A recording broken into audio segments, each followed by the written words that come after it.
unbelievable. A house was hit. The house is on fire right now. Half the house was destroyed. It's really absolutely burning. What's that over there? What's there? There are houses there.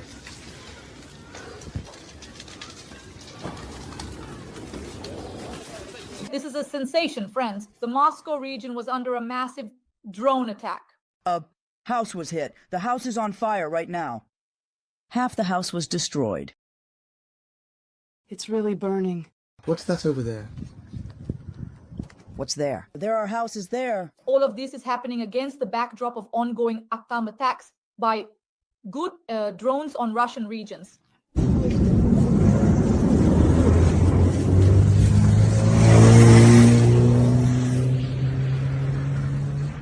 They closed.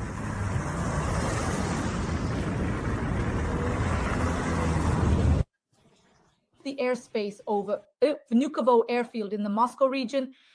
Nice.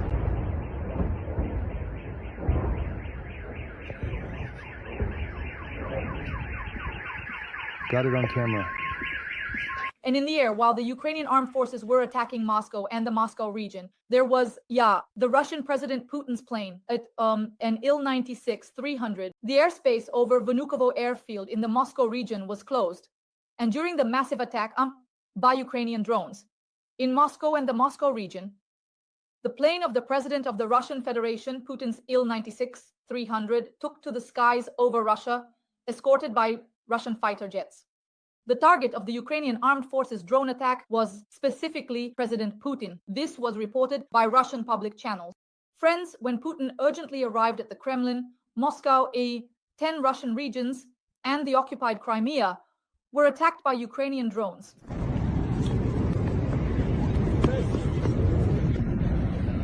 In Ryazan,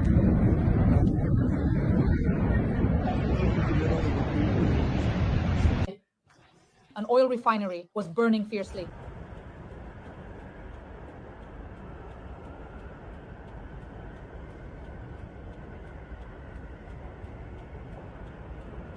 And Russian public channels wrote, according to our information, quote, the target of the Ukrainian drones in the Moscow region was Putin's motorcade. These are sensational news, friends. Please like this video, subscribe to my YouTube channel Dasha Shaslivaya, and in the comments, write where you are watching from, as well as a few kind words in support of Ukraine.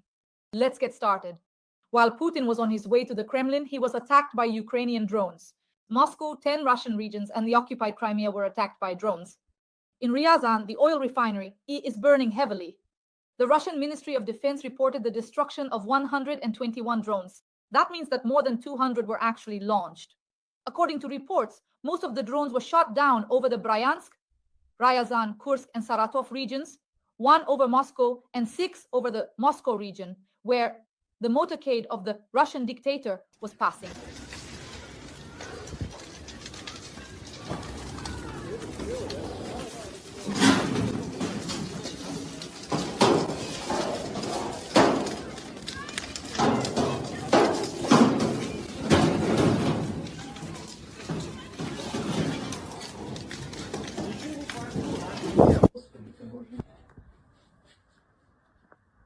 There was also unrest in the Belgorod, Voronezh, Tula, Oryol, and Lipetsk regions, as well as in the occupied Crimea.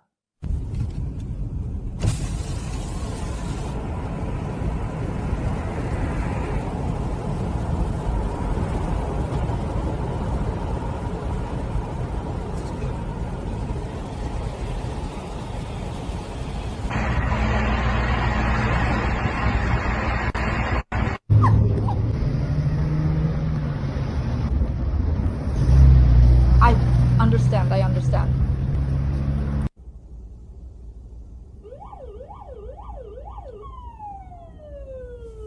In Moscow airports, Domodedovo, Zhukovsky, and Vnukovo, air traffic was restricted. A ban on arrivals and departures was also imposed. Imposed at the airports of Kazan, Nisvos, Nizhnekamsk, Penza, Samara, Saratov, and Ufa. As they say, boom. Bada boom.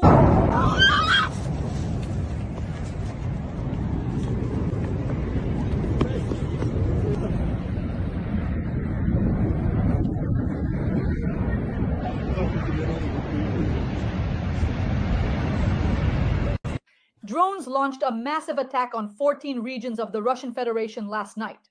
In total, air defense intercepted 123 drones, according to the Ministry of Murder of the Russian Federation.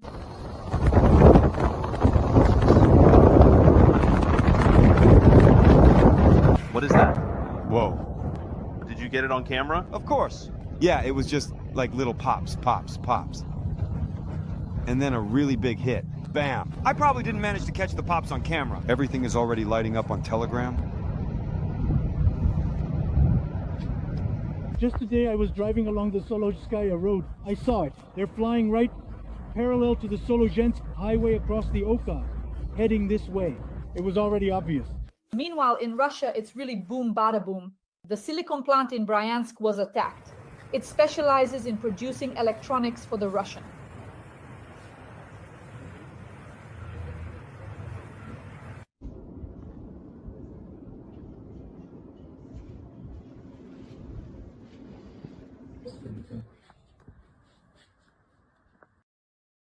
It specializes in producing electronics for the Russian military-industrial complex. There was an attempt to attack the oil refinery in Engels. Air defense shot down at least 6 drones that were heading toward Moscow. A house was hit, the house is on fire now.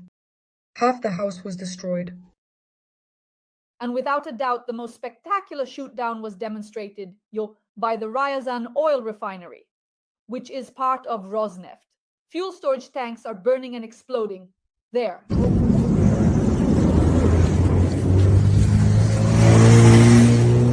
This is truly, absolutely, just unbelievable. Unbelievable.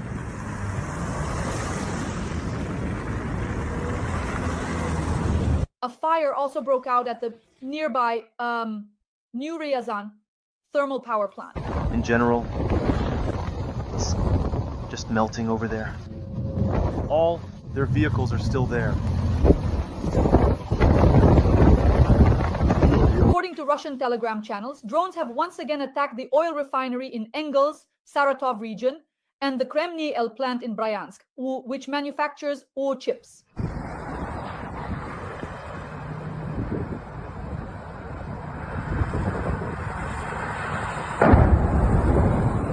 Now for the sensational news, the Kremny L plant has suspended operations after the drone attack on the Bryansk region. Part of the production facilities has been damaged, but there are no casualties. There are screams, noise, and Russians are in a panic. They keep shouting all the time. They're in shock that war has come to their homes, to their mother Russia. It's really burning. What's standing over there by you? What's there? There are houses there. It's... Kremny L is one of the largest microelectronics manufacturers in Russia. In 2017, 94% of the plant's output was produced for the needs of the Ministry of Defense of the Russian Federation. After 2017, the plant began producing some microelectronics for civilian purposes. The plant services the Almaz anti-concern, aerospace equipment, Sozvezdy, and Vega. It manufactures components for the Panzer air defense systems and Iskander missile complexes. By the way, another airbase, Diaghilevo, has also been attacked. Tu-95 and Tu-22 aircraft are stationed there, and the Russian air defense system even took out part of a house.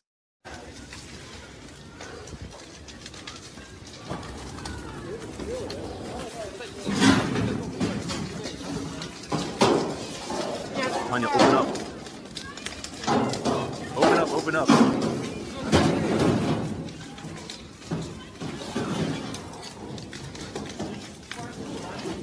Every voice matters. Join our community, support independent journalism and help us bring you the truth from Ukraine. Become a member of Ukraine Today. Join us now. According to the Ministry of Killing, we launched a massive attack on Russia last night. A massive drone attack on 14 regions, friends. There were strikes on oil refineries and thermal power plants in Ryazan and a microelectronics plant in Bryansk. The Ministry of Killing, of course, is hiding all their losses. And drones were flying toward Moscow. Explosions were heard at the oil refinery in Engels. The video shows a photo zone in Ryazan. Burn, burn bright so you don't go out. The Moscow region was also subjected to an attack. According to the mayor of Moscow, air defense repelled the drone attack. There were no casualties. And now, information from the General Staff of the Armed Forces of Ukraine. drones from the Security Service of Ukraine and Special Operations Forces struck targets involved in supporting the Russian occupation army. As a result of the strike, fires broke out at the production facilities of the Ryazan Oil Refinery Company and at the Ryazan Oil Pumping Station. A silicon microelectronics plant in Bryansk was also hit. This is one of the key enterprises providing microelectronic support to Russian industry. The plant produces a wide range of microchips and components that are used in strategically important weapon systems, in particular friends, in the Topol M and Bulava missile complexes, the S-300 and S-400 surface-to-air missile systems, as well as in the onboard electronics of combat aircraft. You can see the results of the strike on the screen. Why have these European dwarfs suddenly imagined themselves to be giants? Solovyov considers himself a great geostrategist. Once again, he decided that on TV he could wipe everyone off the face of the earth, but most likely it will be Putin himself who gets wiped out. In my opinion, the world doesn't really understand what's going on. Here are French Special Forces operatives discovered in the Kursk region, as reported by several military channels. Macron is making some noises. Maybe it's time to wipe them off the face of the earth already. I mean, for real. The Pope refused to go to Paris, a city completely mired in sin, the city of the sinful Olympics, filth, abomination, nobodies, drowning in debt. And now this little runt suddenly pops up and starts threatening Russia. Oh, right, I forgot. He does have nuclear weapons. Seriously? What? How far can they reach? Do they even have any delivery systems? Or what? Are 100 Frenchmen in funny uniforms who ran away from Africa who going to carry those nuclear weapons somewhere themselves, or what? Why did these European dwarfs suddenly start thinking they're giants? 450 million, right? But 450 million of whom? Spoiled, miserable, overindulged, lost people who can't even figure out what gender they are? I like this part. Suddenly a Finn started talking. Has anyone ever heard a Finn start talking about anything before? This guy just froze up, crawled out from somewhere, and started making pronouncements. By the way, I finally read it. Suspicion finally dawned on me. They listed my address and so on. Most importantly, they listed this little person who sent it to me. I think we should prepare our investigative committee. They probably ought to open a criminal case against him as well. Send it to his home address. I'll probably post his photo. Well, the investigator has his last name, and everything is there. Just there, so we can look for him all over the world. We'll find him. We'll definitely find him. I was just thinking, it's amazing, isn't it, how crazy Ukrainians have become in the sense that they suddenly started believing in the extraterritoriality of their law. Who do they think they are? And what I found amusing is that they say, they're inviting me to Kiev. Yes, to Kiev now. Yes. So now I need to go not only to Lviv in tanks, but also that's it, Kiev. So, I mean, those kinds of, yes, definitely. So we'll definitely stop by this guy's house as well. Do we already have his address? We'll find the address now and we'll go to his house? Absolutely.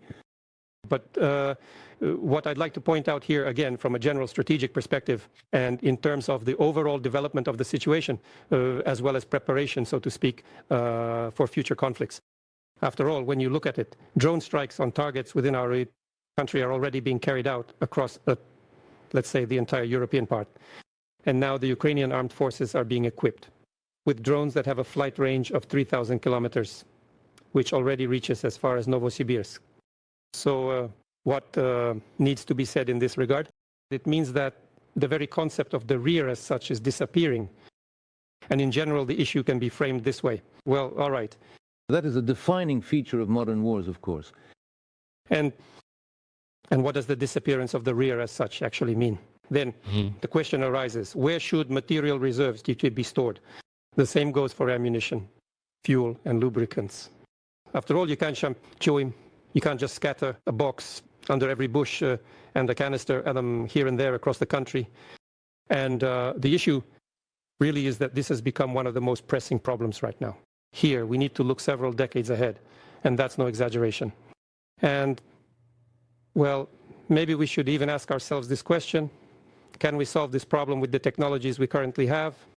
Because, let's put it this way, it's not always possible to solve it just through organizational or staffing measures. Once again, I want to emphasize that, after all, you simply can't assign an anti-aircraft missile regiment to every single fuel reservoir or in the end. Basically, this problem needs to be discussed at the broadest levels, both in open and closed forums, because, well, the outcome of future conflicts, and let's say simply the resilience of the state during armed struggle, depends on it. Right now, it's just the Ukrainian side. I'm not saying who will be involved in the next war, how things will turn out, where it will all happen, or in what way. What's important to understand here is something else. For example, right now, strikes are being carried out on fuel and energy, infrastructure targets. And after all, there are quite a lot of such facilities in the country, facilities on which, well, the entire functioning and viability of the state depends.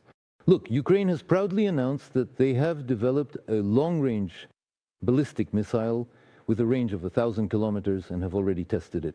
Europe is seriously saying that, yes, it is necessary to ramp up its own military-industrial complex, meaning to increase production volumes, and that Ukraine's military industry is also operating. We see time and again increasingly large-scale drone attacks on the territory of the Russian Federation, were mostly produced by Ukraine. We see England and France saying they will supply. And are we ready to respond? So we understand that at the moment when the whole world is planning to ramp up by 2029, yes, we started earlier, we are addressing the issue, but this means that the entire economy and the whole social structure of society all must be subordinated to these new objectives. Do we consider that this 30-day truce has already begun, or will additional preparation be required? We believe that this truce, which was proposed by the President of the United States of America, has already been violated by the Kyiv regime. How the American side will deal with this deranged terrorist rabble, that is a big question. I can only welcome such terms. How? Oh, wow, they will manage to rein them in or steer them in any direction at all. That is a big question. You understand? And we understand perfectly well why it's about energy, because energy is where it all started.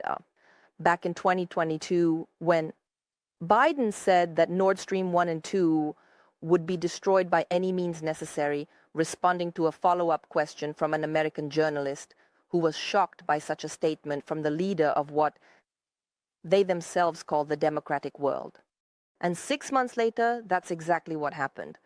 This is essentially training people with an extremist mindset to focus not just on a red flag, but on a specific piece of meat. They themselves nurtured, raised this monster, which is now striking directly at energy facilities. Do you understand? So that's the question. How are they going to deal with, I don't know, with the Frankenstein they've created? How are they going to handle it? As a result of the drone strikes, part of the production facilities and the finished goods warehouse were damaged, according to the plant's press service. The destruction was confirmed, and it was announced that the plant's operations would be suspended for an indefinite period. The General Staff officially confirmed that the friendly drones successfully toured Ryazan and Bryansk. And the most interesting statement, General Syrskyi, Commander-in-Chief of the Armed Forces of Ukraine, announced that the Kursk offensive will not be the last. Ukrainian off-screen. We carried out a successful counteroffensive, an offensive operation in the Kursk direction, which greatly motivated our servicemen, made a special contribution, and significantly boosted morale, not only among our troops, but also in society. And let's say it gave us hope that this offensive will not be the last. Friends, please like this video. Subscribe to my YouTube channel, Dasha Shaslivaya. Write a few kind words in support of Ukraine in the comments. We work for the Russian-speaking audience around the world so that they know the truth about Russian aggression, about Russia's war against Ukraine. We are fighting against Russian propaganda. Every like, every comment, every subscription from you helps this video reach as many people around the world as possible. Friends, stay with us. Subscribe to my YouTube channel. Thank you so much. Stay on the bright side, friends. Glory to Ukraine. Glory to the heroes. We will definitely win.